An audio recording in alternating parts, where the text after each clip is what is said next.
Люди толкові розуміють, що ця історія з розпуском Верховної Ради – це є абсолютно 100% блеф, і нічого це не дає, крім можливості ще раз створити скандал і дестабілізувати суспільство. А ті ж самі історії з датами, ну добре, а ти готовий взагалі приймати владу? От 19 числа в тебе є людина, яка, скажімо, останніх 3 тижні приходить до нинішнього керівника адміністрації президента Дораніна, твій майбутній голова адміністрації президента, переймає справи, переймає документи, переймає коди зв'язку. Це ж серйозна робота, яка потребує 2-3 тижнів. В тебе є ця людина, в тебе цієї людини нема. Никто не Почему вы говорите, что распуск Рады – это блеф? То есть вы не верите в то, что это может произойти досрочно? Ні, ну розумієте, за свавіллям можна робити що завгодно. Янукович через суд поміняв Конституцію. Де зараз Янукович? Насправді, я все-таки юрист і вивчав досить серйозно конституційне право. Але тут просто достатньо взяти Конституцію і прочитати. Так, в Конституції є 90 стаття, в якій написано, що Рада не може бути розпущена в останні 6 місяців до завершення своїх повноважень. Ну, тобто до того часу можна розпускати. У мене просте питання. Для того, щоб визначити оцю дату, до якого можна розпускати, всі кажуть, що ми 27. А звідки взяли цю цифру? От звідки її взяли? Її ніде нема.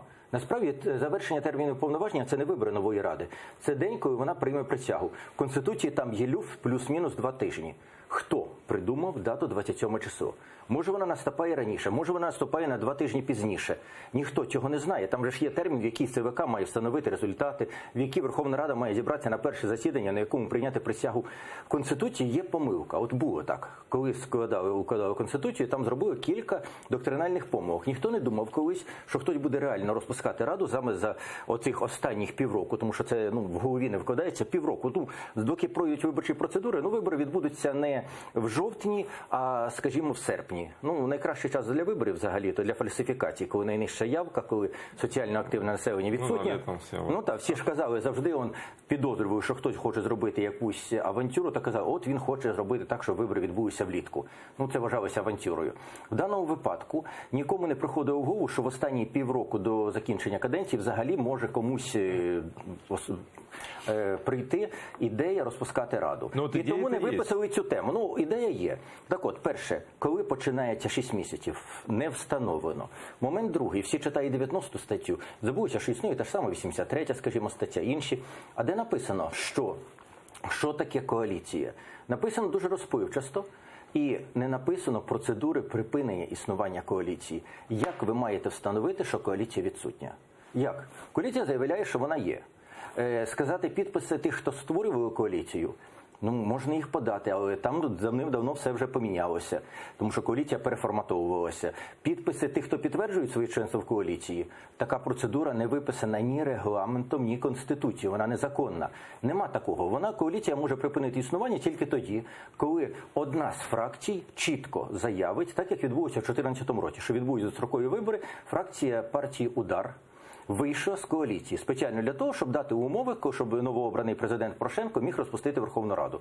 Якщо от зараз, буквально, навіть сьогодні, сьогодні у нас понеділок, вівторок, першому пленарному дні, вийде з коаліції одна з фракцій, або БПП, або Народний фронт, офіційно вийде, то в такому випадку у нас стартує не 6 місяців, коли можна, не можна розпускати Раду, а стартує поки що 1 місяць, за який Рада має зобов'язання створити нову коаліцію. Тільки після того появиться в новообраного президента право розпускати Верховну Раду. Згідно з Конституцією, в Верховній Раді коаліція є. Те, що там то є, тих 226 голосів, що нема, це не виписано жодним документом, як це встановлювати. Тому насправді в Верховній Раді офіційна коаліція є, і навіть якщо відбудеться інавгурація і якимось чином буде доведено після неї, що коаліції немає, місяць доплюсовуємо. Вже і так ніякі дати не грають ролі. Тим більше провести вибори на пару місяців раніше, створивши 100% вакуум влади, тому що уряд підвішений без парламенту. Парламент йде на вибори, він взагалі нічим займатися не буде,